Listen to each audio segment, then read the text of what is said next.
Hi, இது வந்து பார்த்தீங்கன்னா வியாழக்கிழமை அந்த எலெக்ஷன் அன்னைக்கு அம்மா ஊரில் தான் வந்து இருந்தோம்.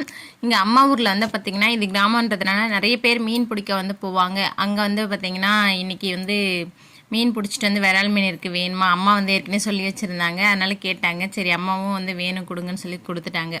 என்னென்னா அவங்க வந்து அப்படியே அவங்க தினமும் மீன் வியாபாரம் பண்ணுறவங்கன்றதுனால அப்படியே 4 மீன் வந்து பார்த்திங்கன்னா 2 கிலோ அப்படின்னு சொல்லி கொடுத்துட்டாங்க. அம்மா வந்து வெயிட் வச்சு பார்த்ததை நம்புவோன்னு சொல்லிட்டு வெயிட் வச்சு பார்த்தாங்க. அது 2.5 கிலோவுக்கு மேலவே இருந்துச்சு. அப்புறமா தண்ணியில் போட்டு நாங்கள் வீட்டுக்குள்ளே எடுத்துகிட்டு போய் வச்சுட்டு வெளியே வச்ச நாய் வந்து சாப்பிட்றேன்னு சொல்லிட்டு காலையிலே அம்மா வந்து ஓட்டு போட போயிட்டாங்க.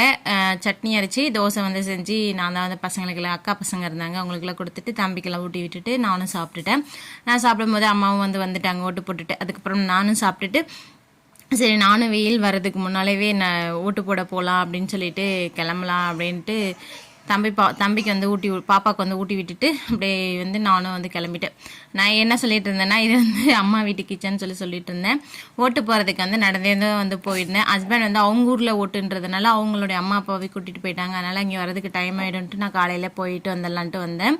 இது வந்து நான் படித்த ஸ்கூல் 6வதுலேருந்து 12th வரைக்கும் நான் இந்த ஸ்கூலில் தான் படித்தேன். இந்த ஸ்கூலுக்கு வந்து ஓட்டு போட வந்தேன். கொஞ்சம் ஒரு சில மெமரிஸ் எல்லாம் வந்துட்டு போகல. அப்புறம் ஓட்டு போட்டுட்டு வந்துட்டு மதிய லஞ்சுக்கு விரால் மீன் குழம்பு, வறுவல், சாதம் இதுதான் அன்றைக்கி வந்து சூப்பராக வந்து சாப்பிட்டு என்ஜாய் பண்ணோம்.